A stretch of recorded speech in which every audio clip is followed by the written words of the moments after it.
Ambassador of India to Vietnam Shri Tshering Wangchuk Sherpa और हमारे भारतीय एम्बेसी के सारे ऑफिसर्स और उनके फैमिली मेंबर्स और हमारे साथ डेलीगेशन में जो लगाए हैं, मैं वाइस चीफ आर्मी मिस्टर धीरज सेठ यहाँ पर मौजूद हैं, मिस्टर अमिताभ ज्वाइंट सेक्रेटरी हैं, हमारे पीएस हैं, कई लोग हैं, और यहाँ पर इंडियन कम्युनिटी के मौजूद मेरे सभी सम्मानित भाइयों। संभवतः मैं 2022 में आया था और 2022 के बाद 2026 में आया। कोई लंबा समय नहीं गुजरा है, 4 वर्ष का समय कोई लंबा समय नहीं होता है। Everyone is understanding my Hindi ना? No problem. हिंदी समझ आए सब कोई प्रॉब्लम नहीं। 4 साल के बाद फिर यहां पर आया। पिछली बार भी आया था, तब भी मैं वियतनाम में रहने वाले मेरे इंडियन डायस्पोरा के लोगों से बड़ी बातचीत हुई थी और इस बार भी हो रही।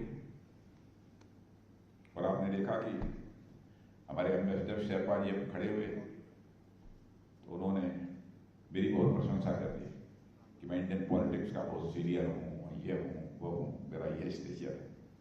स्वाभाविक है, किसी का स्वागत करना होता है तो उसको कुछ बढ़ा चढ़ा कर लोगों के सामने पेश किया ही जाता है।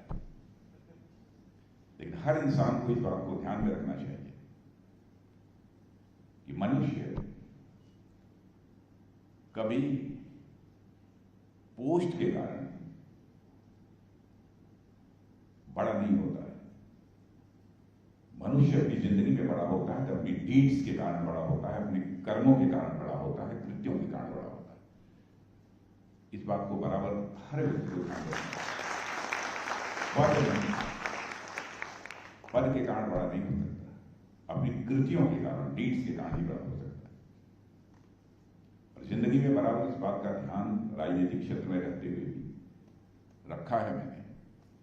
चाहे मैं उत्तर प्रदेश का मुख्यमंत्री था, चाहे गृहमंत्री था भारत सरकार का, चाहे जहां भी रहा, बराबर इस संबंध में मैं कासत रहा।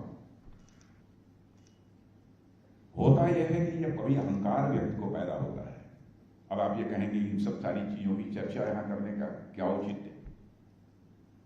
औचित्य है? मनुष्य के जीवन में यह आवश्यक है। अहंकार के हाथ के ऊपर लगा हुआ जो पॉइंट है, ये बहुत ही डेंजरस होता है, बहुत डेंजरस होता है।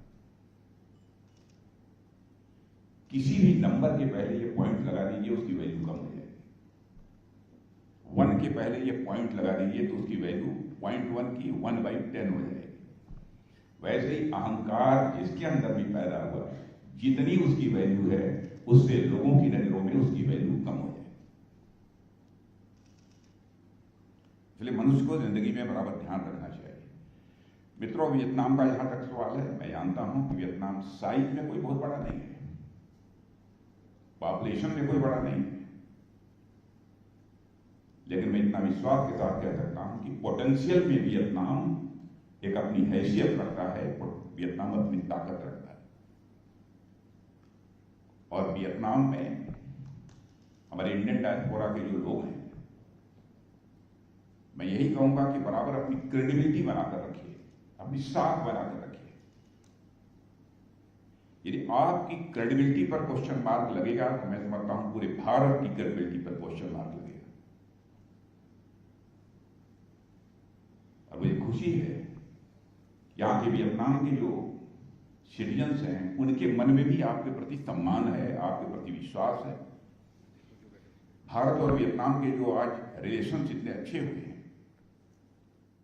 मैं मानता हूं कहीं न कहीं किसी न किसी हद तक आपका भी कंट्रीब्यूशन है।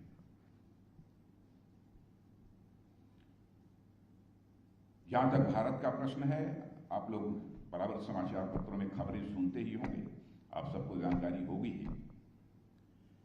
भारत अब पहले वाला भारत नहीं रहा है। इंटरनेशनल कम्युनिटी में भारत का स्टेचर बहुत बढ़ चुका है। मैं बराबर कहता हूं, पहले भारत इंटरनेशनल फोरम पर कुछ बोलता था तो भारत की बातों को जितनी गंभीरतापूर्वक लिया जाना चाहिए नहीं लिया जाता था। लेकिन आज इंटरनेशनल फोरम पर भारत कुछ बोलता है तो दुनिया कान खोलकर सुनती है भारत बोल क्या रहा है। यह भारत की हैसियत बनी है।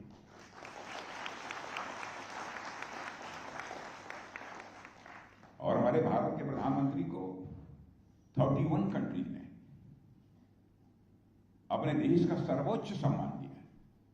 मैं कह सकता हूं कि दुनिया में शायद किसी प्रधानमंत्री को इतने देशों का सर्वोच्च सम्मान, हाईएस्ट जो रिवार्ड होता है, वो नहीं मिला है जो प्रधानमंत्री को मिला है।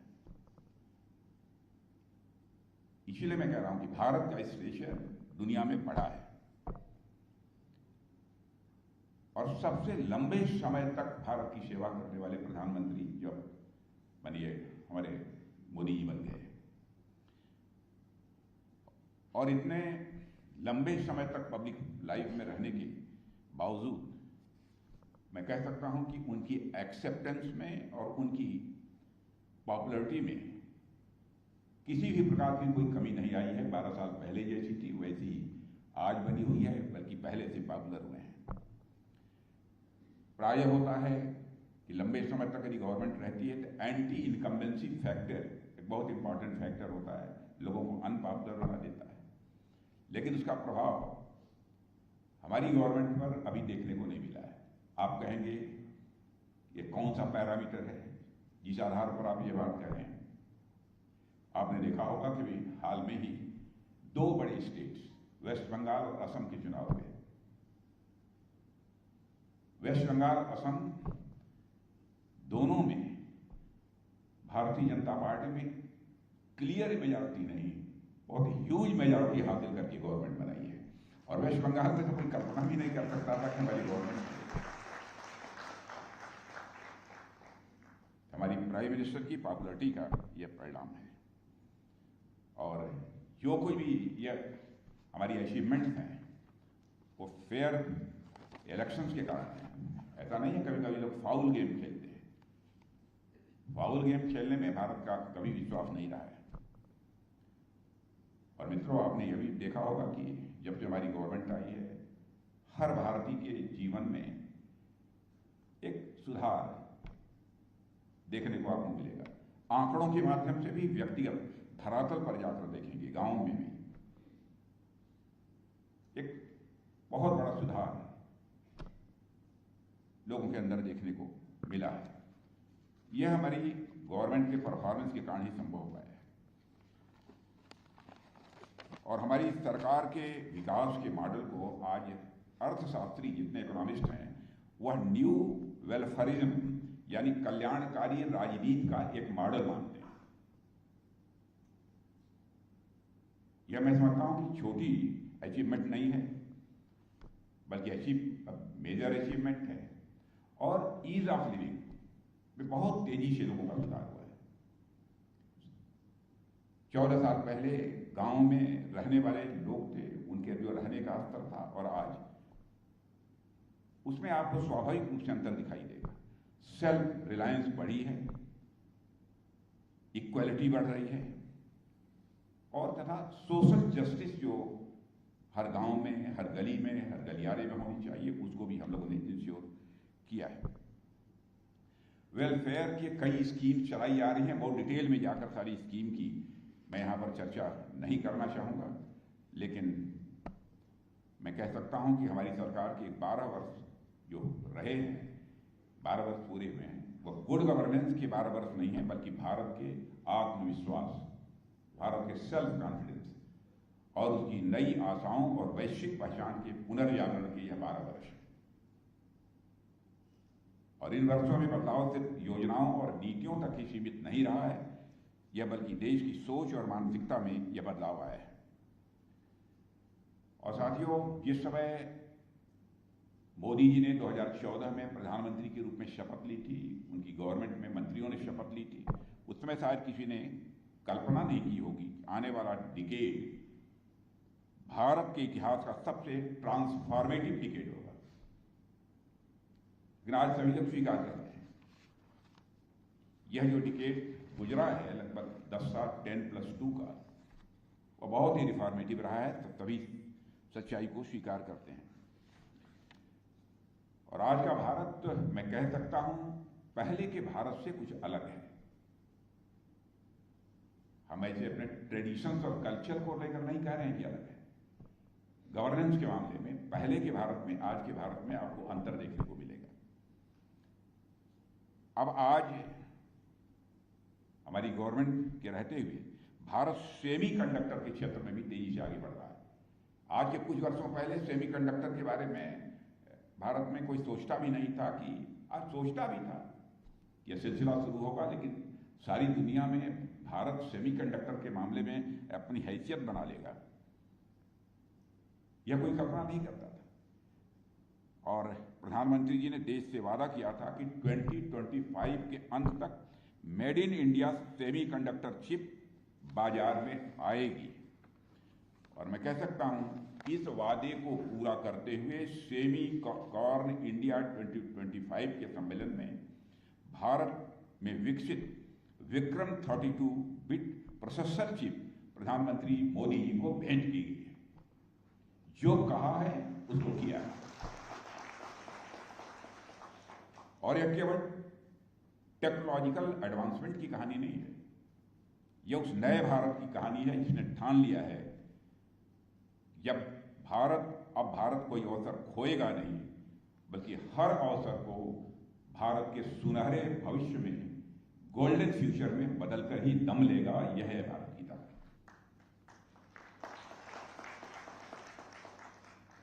और आप जानते हैं कि बराबर 15 अगस्त को प्रधानमंत्री बराबर देश की जनता को संबोधित करते हैं। जो जो भी अपने भाषण में कहा है, उन्होंने देश की जनता से कमिट किया है। एक एक पॉइंट को आप उठाकर देख लीजिए, एक एक पॉइंट को उठाकर सबको प्रॉपरली हम लोगों ने इंप्लीमेंट किया है। नहीं तो होता यह है कि लीडर्स, पॉलिटिकल लीडर्स आश्वासन बहुत देते हैं, एश्योरेंसेस बहुत देते हैं, कमिटमेंट बहुत करते हैं, लेकिन अपने कमिटमेंट को पूरा नहीं करते।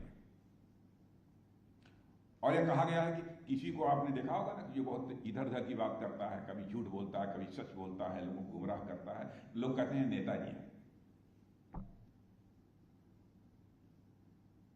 क्योंकि एक धारणा बनी हुई थी, जो पॉलिटिक्स में काम करने वाला है उसकी क्रेडिबिलिटी कोई खास नहीं होती, वो अवसर देखकर बोलता है। लेकिन मैं दावे के साथ कह सकता हूं कि हमारी गवर्नमेंट ने चाहे इलेक्शन मैनिफेस्टो में अथवा किसी मंचों से जो बात कही है, अक्षरशः पूरी की है। हमने भारत की पॉलिटिक्स में पैदा हुए क्राइसिस ऑफ क्रेडिबिलिटी को चैलेंज के रूप में स्वीकार किया। हम लोगों के बारे में कोई नहीं कह सकता कि हम लोगों ने जो कहा है उसे हमने किया नहीं है, यह आरोप हमारे ऊपर नहीं लग सकता है। 2014 में 2014 में ही प्रधानमंत्री जी ने मेक इन इंडिया का मंत्र दिया था। उस समय इसे केवल मैन्युफैक्चरिंग बढ़ाने की पहल माना गया था कि मैन्युफैक्चरिंग बढ़ाने के लिए ये प्रधानमंत्री इस प्रकार का आह्वान कर रहे हैं। लेकिन आज यही विचार आगे बढ़कर विकसित भारत माने आत्मनिर्भर भारत के हमारे राष्ट्रीय संकल्प को यह पूरा कर रहा है। साथियों, बहुत सारे अचीवमेंट्स हैं, बहुत डिटेल में जाकर यहाँ पर चर्चा करने का कोई औचित्य नहीं है। अब भारत आज के बारे में मैं कह सकता हूं कमजोर भारत नहीं रहा है। भारत अब ताकतवर भारत बन गया है। आपने देखा होगा कि हमारे पड़ोसी देश ने जब जब कुछ इधर उधर की नापाक हरकत की है, नापाक सिर्फ समझ गए होंगे किसकी हरकत, जब नापाक हरकत की है बराबर उसका मुंह तोड़ जवाब दिया गया है। अब आगे करना नहीं चाहिए। कभी कभी इनडायरेक्टली, परोक्ष रूप से आतंकवाद का सहारा लेकर भारत को डिस्टेबलाइज करने की कोशिश करता है, भारत को कमजोर करने की कोशिश करता है। लेकिन साथियों, आश्वस्त रहिए गवर्नमेंट की तरफ से, और देश का रक्षा मंत्री होने के नाते आपको आश्वस्त करना चाहता हूं, भारत के साथ यदि कोई गड़बड़ हुई, भारत के साथ यदि कोई छेड़छाड़ हुई, तो तो उसका मुंहतोड़ जवाब देने की कुव्वत भारत के साथ के अंदर है इस समय, और जवाब देंगे। अभी हाल में ही ऑपरेशन सिंदूर देखिए, डीपी आप लोगों के मोबाइल पर बहुत सारे लोगों की लगी होगी। अन्य बहुत सारी घटनाओं की डिटेल में जाकर चर्चा नहीं करना चाहता, और कितनी जबरदस्त हमारी सेना के जवानों ने कामयाबी हासिल की है कि उसकी जितनी भी प्रशंसा की जाए वह कम है। पहले जब तक पिक्चर्स नहीं आई थी, वहां की इमेजरी नहीं आई थी, तो लोग कहते क्या हुआ है पता नहीं चलता। अब आ गई है, बहुत लोगों ने देख लिया है, अब क्लियर है हमारे देश के जवानों ने किस प्रकार से वहां करिश्मा किया है। इसलिए मैंने कहा भारत अब कमजोर भारत नहीं रहा है। जहां तक भारत का नो फर्स्ट यूज है, नो फर्स्ट यूज के प्रति हमारा कमिटमेंट था, है और रहेगा। लेकिन वह जो हमारा कमिटमेंट है वह किसी भी प्रकार के न्यूक्लियर ब्लैकमेल को स्वीकार नहीं करेगा। वही यह सोचे कि हम इस आधार पर न्यूक्लियर ब्लैकमेल के आधार पर स्वीकार कर लेंगे, यह भी संभव नहीं है। एक हमारी गवर्नमेंट की साख, मित्रों की चर्चा करना चाहूंगा। प्राय आपने देखा होगा गवर्नमेंट के ऊपर करप्शन के चार्जेस लगे होते हैं। 12 वर्ष का समय गुजर गया, एक भी करप्शन का चार्ज हमारी गवर्नमेंट के ऊपर नहीं लगने पाया।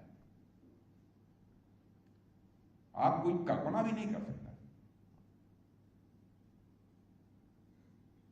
How to run government, government कैसे चलाई जाती है, करके दिखाया। वो ये बताए तो कहीं आपने पढ़ा हो किसी ने चार्ज लगा दिया हो करप्शन का। वैसे हो सकता है कि अपोजिशन का कोई कहीं ना कहीं जो मन आए बोल दे, लेकिन बोलकर वह निकल जाएगा, अपना ही चेहरा बचाएगा, कहीं हमको इसका प्रूफ न देना पड़े, इसका प्रमाण न देना पड़े। यह स्थिति बन गई है। 12 वर्षों में एक भी आरोप नहीं लगे। साथियों, मैं जानता हूं कि बहुत लंबा समय नहीं है, अब से मुझे बोलना हो तो मैं भी 1 घंटा 1.5 घंटा और बोल सकता हूं, लेकिन बोलूंगा नहीं। फॉरेन डायरेक्ट इन्वेस्टमेंट भी भारत में बहुत तेजी के साथ हो रहा है, और वेस्ट एशिया की जो क्राइसिस है, उस क्राइसिस के बावजूद मैं कह सकता हूं कि एफडीआई को लेकर भी कोई मेजर चैलेंज हम लोग के सामने नहीं है, कोई चैलेंज नहीं। पेट्रोल डीजल की कीमतों का जहां तक प्रश्न है, आपने देखा होगा कि वेस्ट एशिया की क्राइसिस पैदा होने के बावजूद वेस्ट हार्मुज से बहुत सारी हमारी ऑयल की शिप्स गुजर नहीं पा रही हैं। फिर भी मैं अपने प्रधानमंत्री की तारीफ करना चाहूंगा कि उन्होंने पेट्रोल डीजल की कीमत उस समय नहीं बढ़ने दी। माने पिछले 4 साल से एक भी पैसा पेट्रोल और डीजल की कीमत नहीं बढ़ी। अब जाकर इधर बहुत ही नामिनल 3-3 रुपये बढ़ाया गया है। चैलेंज बड़ा है, लेकिन दुनिया के अन्य देशों में देखिए, कहीं पर मोर देन 60% की हाइक हुई है पेट्रोल और डीजल की कीमतों में। यह वेस्ट एशिया की क्राइसिस पैदा होने के बाद कहीं पर 45% की, कहीं 50% की, हमारे यहाँ केवल 3 रुपया नॉमिनल। मैं समझता हूं कि गवर्नमेंट के लीडर, प्राइम मिनिस्टर का फर्म कन्विक्शन, सरकार कैसे चलाई जाती है, गुड गवर्नेंस किसे कहते हैं, यदि किसी को सीखना है तो हमारी गवर्नमेंट से सीखे। 12 वर्ष में एक भी करप्शन के चार्जेस नहीं। गवर्नमेंट का लीडर, प्राइम मिनिस्टर, उसको 31 देशों का सर्वोच्च सम्मान प्राप्त हो रहा है। प्राइस हाइक जितनी होनी चाहिए वो प्राइस हाइक भी नहीं हुई है। ये तो मेजर अचीवमेंट्स हैं गवर्नमेंट के। आप लोग, बहुत लोग जानते होंगे, साउथ के रहने वाले लोग, और छत्तीसगढ़ और मध्य प्रदेश, उड़ीसा का कोई है ना, छत्तीसगढ़ का या कहीं का है, ये जानते होंगे नक्सल की प्रॉब्लम एक मेजर प्रॉब्लम थी वहां की, मेजर प्रॉब्लम थी। साथियों, आपको जानकर खुशी होगी, नक्सल प्रॉब्लम भारत से लगभग समाप्त हो चुका है। ये फर्म कंडीशन का ही है। वो भी लगभग समाप्त है। और इनोवेशन के मामले में भारत कितनी तेजी से आगे बढ़ रहा है। 10 साल पहले देश में बामुश्किल 500 से भी कम स्टार्टअप्स थे, और 2014 में जो हमारी गवर्नमेंट बनी थी उस समय भारत में सिर्फ 4 यूनिकॉर्न थे। आज साथियों माहौल बदल चुका है, आज माहौल बदल चुका है। आज हमारे यहां स्टार्टअप्स 2 लाख से अधिक हो गए। आप कल्पना करिए, जहां पर कि स्टार्टअप्स की संख्या बहुत कम थी, आज वो स्टार्टअप्स हमारे यहाँ बढ़कर जब 2 लाख से ज़्यादा स्टार्टअप्स हैं, और आज भारत में करीब 125 active unicorn, 125 more than 125 unicorn हैं।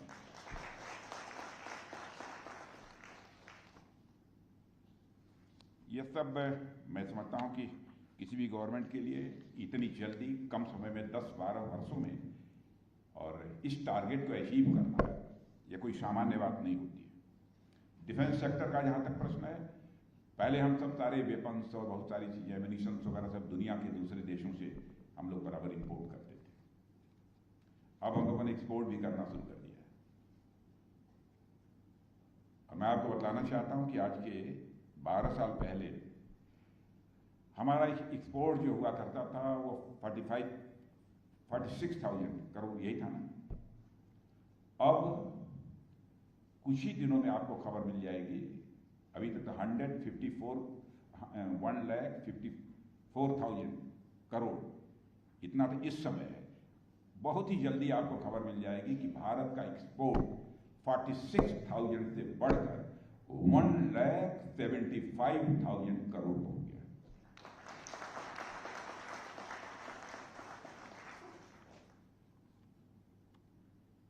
और साथ ही हम लोग अपने जो डिफेंस से संबंधित आइटम्स हैं 100 कंट्रीज को हम एक्सपोर्ट भी कर रहे हैं। और मेक इन इंडिया और आत्मनिर्भर भारत के संकल्प के साथ हम तेजी के साथ आगे बढ़ रहे हैं। Fighter jets, missile system, artillery guns, warship, naval vessels और एयरक्राफ्ट कैरियर्स जैसे अत्याधुनिक डिफेंस प्लेटफॉर्म्स का निर्माण अब भारत में हो रहा है। कितना परिवर्तन 12 वर्षों के अंदर इस देश में आया है। इंटरनेट का जहां तक सवाल है, इंटरनेट एक लग्जरी आइटम माना जाता था साथियों, लेकिन आज मुझे आपको बताते हुए खुशी हो रही है कि यहाँ उस समय डाटा बहुत ही महंगे हुआ करते थे, बहुत ही कॉस्टली होते थे। इंटरनेट की तक लोगों की पहुंच भी बहुत ही सीमित थी, लिमिटेड थी। 2014 तक सिर्फ 25 करोड़ लोगों तक इंटरनेट पहुंचा था। आज मैं बताना चाहता हूं कि 2024 तक हमने 97 करोड़ लोगों तक इंटरनेट पहुंचाया है। यह 300% की इंक्रीज है। 300%। यूपीआई पेमेंट का मैं समझता हूं आप लोग में से बहुत सारे लोग अपने पेमेंट यूपीआई के माध्यम से ही करते होंगे। दुनिया के कई देशों ने हमारे यूपीआई को एक्सेप्ट किया है।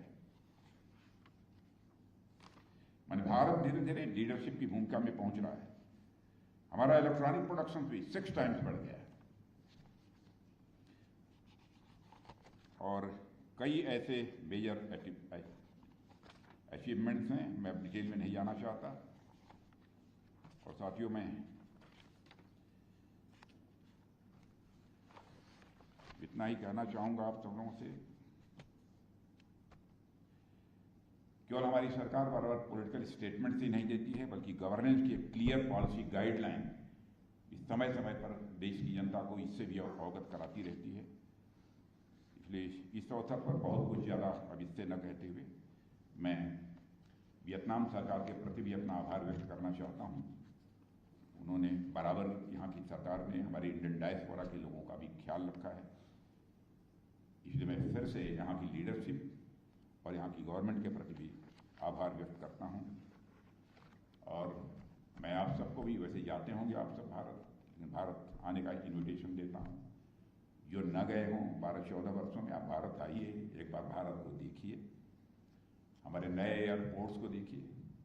पहले जहाँ 60, 65, 70 एयरपोर्ट देखे होंगे 165 एयरपोर्ट्स आपके यहाँ बन गए। आइए हमारे नेक्स्ट जनरेशन रोड्स को देखिए, वाइब्रेंट सिटीज को देखिए।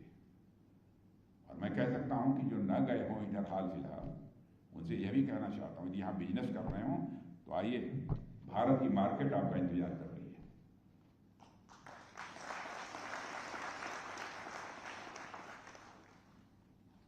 साथियों, मैं यहाँ आया हूं तो मैं यही कहने आया हूं कि पूरा देश आपके साथ है, आपके ऊपर विश्वास है। और हमारी एम्बेसी और हमारे एम्बेसडर मिस्टर शेरपा और उनकी पूरी टीम हमेशा आपकी सेवा में या तत्पर रहती है। अगर आपको कहीं कोई समस्या हो तो दूतावास के दरवाजे मैं समझता हूं कि बराबर आपके लिए खुले हुए हैं। और मैं जानता हूं कि आप घर से दूर एक अलग भाषा और एक अलग वातावरण में जीवन जी रहे हैं। कोई बहुत आसान नहीं होता है, लेकिन फिर भी आपने जिंदगी कैसे बाहर रहकर भी अच्छी तरह जी जा सकती है, यह कला भी आपने अपने अंदर विकसित कर ली है। इसके लिए भी आप सब बधाई की बात है।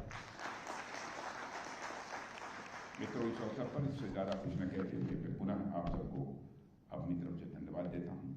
और जिन कलाकारों ने इस मंच पर अपनी प्रस्तुति दी है, उन सभी को मैं अपनी तरफ से हार्दिक बधाई देता हूँ और उनके प्रेजेंटेशन की मैं भूरी भूरी प्रशंसा करता हूँ। धन्यवाद।